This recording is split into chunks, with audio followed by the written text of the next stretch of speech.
The story begins with a 12-year-old girl named B, who shifts to her grandmother's apartment. After arriving at grandma's apartment, she accompanies her grandmother to the hospital where her father is scheduled to undergo surgery. This was the same hospital where B's mother died of cancer a few years ago.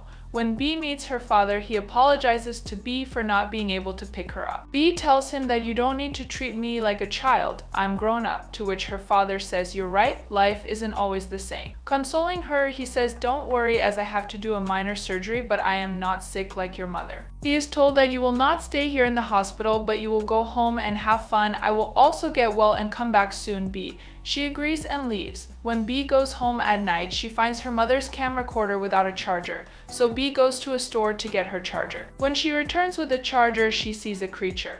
B follows her to the apartment building. B chases the creature into hiding in an apartment, so B also goes back to grandma's apartment. The next night, B was sitting in the living room of the apartment watching her mother's camcorder and saw a video of her mother and her dancing. Then he heard a voice from outside. When she got out, she saw the same creature that B was chasing. The creature was going out with a man named Cal. B followed them. Cal goes into the house through the window of a house where he meets a large creature named Blue. After some time, a cow comes out of the window. Then the accompanying creature suddenly appears in front of B, seeing which B faints. When B regained consciousness, she was in Cal's house instead of her apartment. B gets up and starts looking at the things placed there and then sees Blue, seeing which B falls down in fear. At the same time, the same creature that B saw outside the block comes there. The creature tells B that my name is Blossom. She forbids Blue from bothering B. He accepts it. Meanwhile, Cal comes. B asks Blossom if there is anyone else like you. Blossom says yes. She says we are called If, which means imaginary friends. That B, we are the inner companions of young children.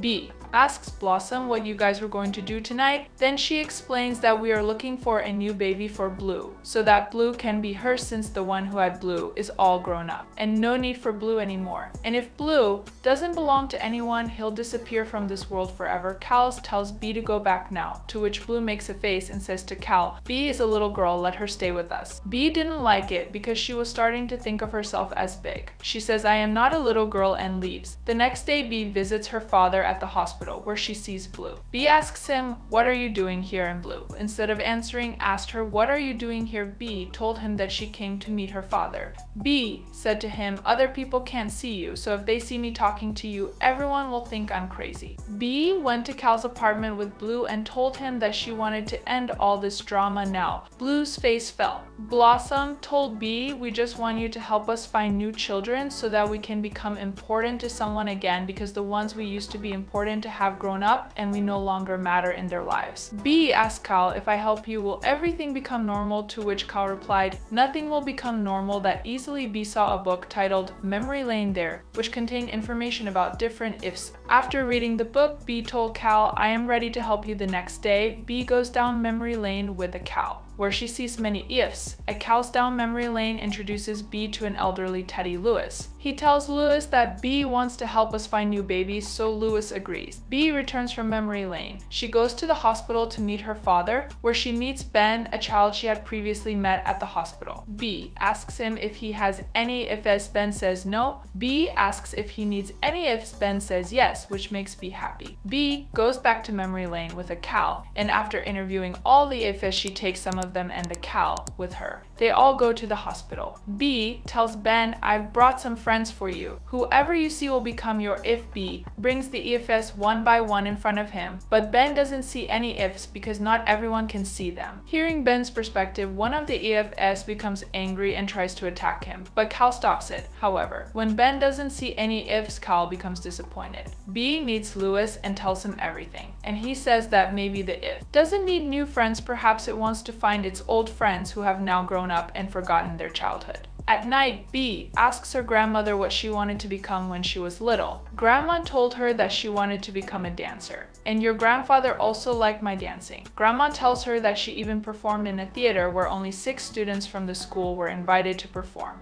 Grandma shows B a picture of herself dancing. In the picture, B saw Blossom behind Grandma and was surprised. Seeing this, she remembered Lewis's words and went to Cal's house and asked Blossom, "Are you my grandmother's ifs?" Blossom said yes. B told her that she wanted to introduce her to them. Blossom said that she sees them every day, lives with them, but never sees them. B said that if Grandma doesn't remember you, we should do something. B didn't give up and went with Blossom to her grandma's apartment. She played Grandma's favorite music and hid herself behind the sofa with Blossom. Hearing the music, Grandma came there and called for B, but B didn't respond, so Grandma started dancing to the music. Seeing Grandma dance, Blossom also starts dancing with her, and then Grandma remembers Blossom. Seeing this, B gains a lot of courage. After reminding Grandma about Blossom, she looks for Blue's friend Jeremy. B follows Jeremy along with Blue and eats the snacks in front of him that he used to eat with Blue in her childhood. Seeing her eat these snacks, Jeremy starts to remember Blue, which makes Blue happy. When B goes home at night, she finds out that Grandma tells her that Papa is not feeling well, so they need to go to the hospital. After hearing this, B goes to Cal and tells him that she does not want to say goodbye to her Papa yet. Cal then tells her that if she doesn't want to, she doesn't have to. He suggests that she tell him a story, to which B agrees, thanks Cal, and goes to the hospital with her grandma. Everyone was present in the hospital. B goes to her father's room where he was unconscious and tells him a story.